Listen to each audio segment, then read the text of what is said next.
Guess what gamers and insects have in common? They both love sugar water. In other words, energy drinks. Energy drinks are the lifeblood of the online streaming world, and if it wasn't for the corporate sponsorship, I doubt that many gamers would even make a living.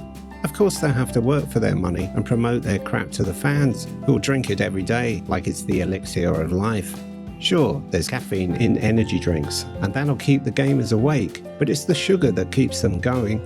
The cabal persists with their goal of changing the taste and diet of the younger generations, altering human chemistry so they can process sugar in a more efficient way, much like a bee or a butterfly, or practically any insect. Which is ironic really, seeing as how the elites are desperate for the masses to chow down on bugs.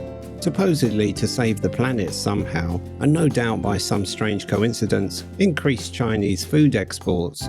But most likely of all, it's another mass occult ritual, actively encouraging the most advanced species on the Earth to consume the lowest, hence all the survival programs out there, normalizing the idea of eating grubs and worms and whatever crap you can find beneath your feet. I wonder what the smirking elites will think of next. Soylent Green, anybody? There's already human DNA in fast food. The coffee's magnetically charged. Fresh fruit and veg has been genetically modified and irradiated. And by the way, don't trust the labels. Nothing is organic. Everything on the supermarket shelves is part and parcel of the great genetic experiment. Even the water is fluoridated, and the skies are a weaponized frequency soup brimming over with toxic particulates and microorganisms. Yet despite all that, and the ongoing transhuman takeover that none dare mention in the mainstream, the New World Order still have time for a little fun. They love to demean us. The cabal starts trends to ridicule the sheep, like ice bucket challenges, taking the knee, duck face, and remember planking. Lie down on your back in dangerous places and hope not to get killed. It's all training, like mice in a maze. One of the Illuminati's favourite whipping posts is the ecology. Environmental concerns have been the running excuse for all sorts of transgressions against our fundamental human rights. Nature breathes carbon dioxide. The only reason that the Illuminati want rid of it is because they hate nature. They despise us, those who gave them power, those who made them wealthy. They want us all face down in the dirt like rats, fighting over the scraps from their high table. Sometimes I feel like I'm talking to myself here.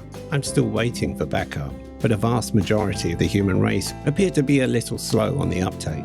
There's a moment in every life where you have to make a stand, a time to choose to starve rather than take the poison. The masses have been programmed to think with their reptilian mind, the lowest stump of the human brain. They're barely more than insects themselves, and they'll do anything to protect the hive. That's just how the elites want it. A two-tier species, the demigods and the slaves. The world has been fed sugar water for almost a century now, and it's taking effect. Some are starting to look like bug-eyed insects, a praying mantis on the catwalk.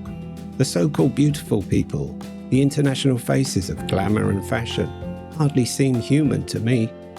It's genetically biased to predictive programming. The elites want to kill the concept of natural beauty and replace it with form and function, a new and highly artificial adaptation of the human genome.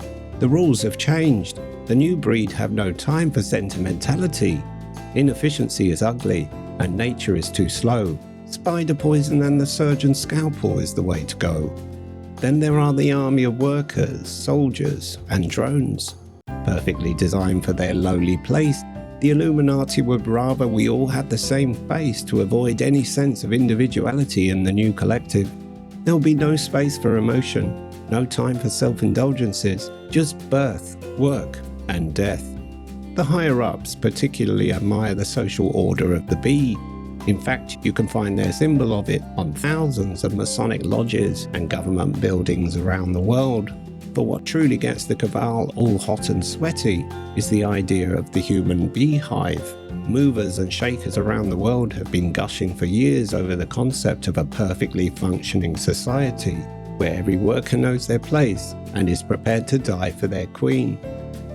Don't drink the Kool-Aid, kids. Try reading Kafka's Metamorphosis instead.